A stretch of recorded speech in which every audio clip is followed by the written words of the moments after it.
Friends, இன்றைக்கி என்ன recipe செய்ய போகிறோன்னா ஆலோ பராத்தா. அதுக்கு தேவையான இன்க்ரீடியன்ஸ் என்னென்னு பார்த்தலாம்.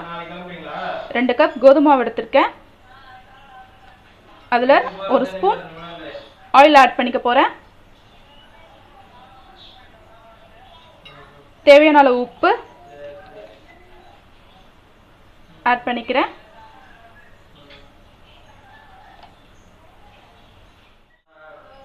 தேவையான அளவு உப்பு ஆட் பண்ணிக்கிட்டேன்.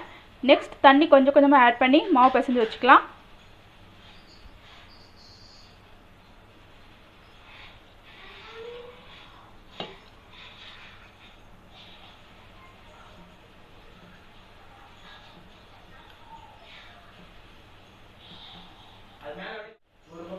சப்பாத்தி மாவு நல்லா சாஃப்டாக பிசைஞ்சு வச்சுட்டேன்.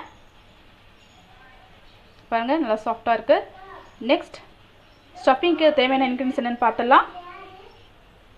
நெக்ஸ்ட் இந்த பெரிய சைஸ் உருளைக்கிழங்கு வேக வச்சு மசிச்சு வச்சுருக்கேன்.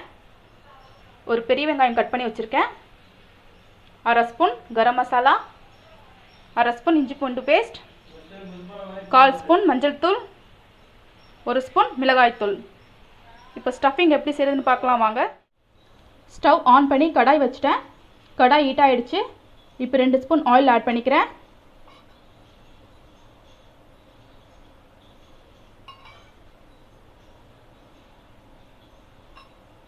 ஆயில் ஹீட் ஆகிடுச்சு. நெக்ஸ்ட் ஆனியன் ஆட் பண்ணிக்கிறேன்.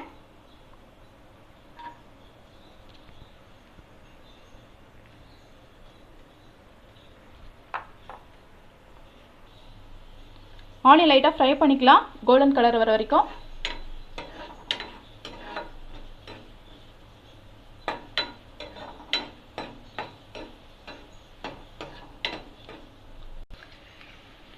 ஆனியன் ஃப்ரை ஆகிடுச்சு.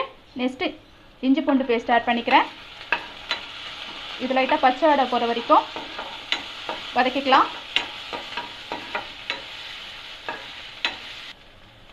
இஞ்சி பூண்டு பேஸ்ட் வதங்கிடுச்சு. நெக்ஸ்ட்டு மசிச்சு வச்சுருக்க உருளைக்கிழங்கு ஆட் பண்ணிக்கிறேன்.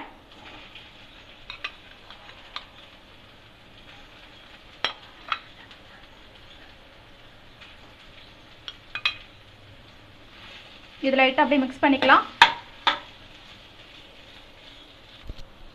மிக்ஸ் பண்ணிட்டேன். நெக்ஸ்ட் தேவையான அளவு உப்பு ஆட் பண்ணிக்கிறேன். நெக்ஸ்ட் எடுத்து வச்சுருக்க கரம் மசாலா, மஞ்சள் தூள், மிளகாய் தூள், இது 3 இப்போ லைட்டாக மிக்ஸ் பண்ணிக்கலாம். பச்சை வடை போகிற வரைக்கும் இதை லைட்டாக ஃப்ரை பண்ணிக்கலாம். மசாலா பச்சை ஸ்மெல்லாம் போயிடுச்சு. நெக்ஸ்ட் கொத்தமல்லி லைட்டாக தூவிக்கிறேன். இதை லைட்டாக ஒரு மிக்ஸ் பண்ணிக்கிறேன். மிக்ஸ் பண்ணிவிட்டு ஸ்டவ் ஆஃப் பண்ணுறேன்.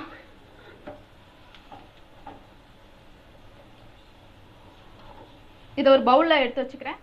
ஸ்டஃபிங்க்கு ரெடி பண்ணிவிட்டேன். ஒரு பவுலில் எடுத்து வச்சுட்டேன். ஹீட்டாக இருக்குது, கொஞ்சம் ஆறட்டும். அதுக்குள்ளே சப்பாத்திக்கு மாவு உருண்டை பண்ணி எடுத்துக்கலாம். சப்பாத்தி மாவெல்லாம் உருண்டை பண்ணி எடுத்துக்கிட்டேன். இப்போ சப்பாத்தி இதை உருட்டி எடுத்துக்கலாம். இப்போ இதை சப்பாத்தி உருட்டி எடுத்துக்க போகிறேன்.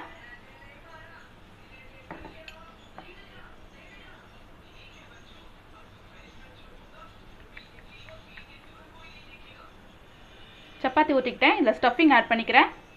ஸ்டஃபிங் நடுவில் வச்சுட்டு இதை ஃபுல்லாக இப்படி கவர் பண்ணிக்கோங்க.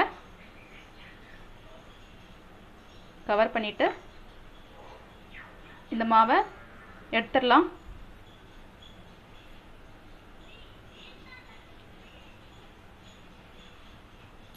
நடுவில் மாவு இருந்துச்சுன்னா நடுவில் மட்டும் அதிகமாக மாவு இருந்த மாதிரி இருக்கும். அதான் அந்த மாவு எடுத்துட்டேன். இப்போ லைட்டாக மாவு இதில் ஸ்ப்ரெட் பண்ணிக்கலாம்.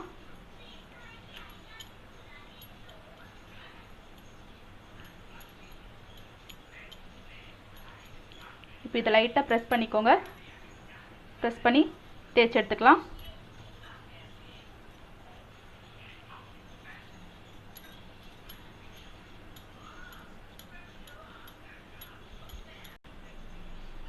ஸ்டஃபிங் ஆட் பண்ணிவிட்டு சப்பாத்தி உருட்டி எடுத்துக்கிட்டேன். இதே மாதிரி எல்லாத்தையும் உருட்டி எடுத்துக்கலாம்.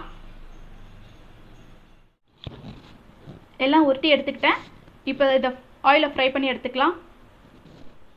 ஸ்டவ் ஆன் பண்ணி பேன் வச்சுட்டேன். பேன் ஹீட் ஆகிடுச்சு. லைட்டாக ஹீட் ஆகட்டும்.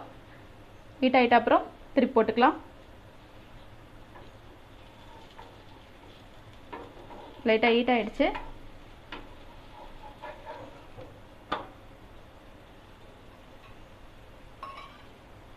லைட்டாக ஆயில் விட்டுக்கிறேன்.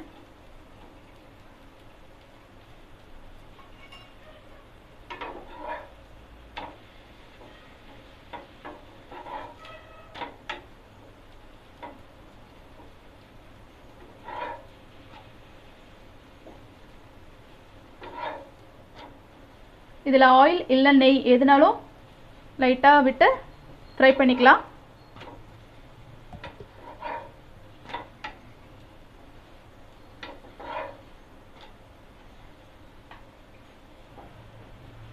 இது குக் ஆகிடுச்சு. இப்போ இதை ஒரு பிளேட்டில் எடுத்து வச்சுக்கிறேன். டேஸ்டான ஆலு பரோட்டா ரெடி ஆகிடுச்சு. இது கூட டொமேட்டோ சாஸ் இல்லைனா ரைத்தா வச்சு சாப்பிட்டா ரொம்ப டேஸ்ட்டாக இருக்கும். நீங்களும் இதை மாதிரி ஒரு செஞ்சு ட்ரை பண்ணி பாருங்கள். என் சேனலை சப்ஸ்கிரைப் பண்ணுங்கள், லைக் பண்ணுங்கள், ஷேர் பண்ணுங்கள். Thank you friends.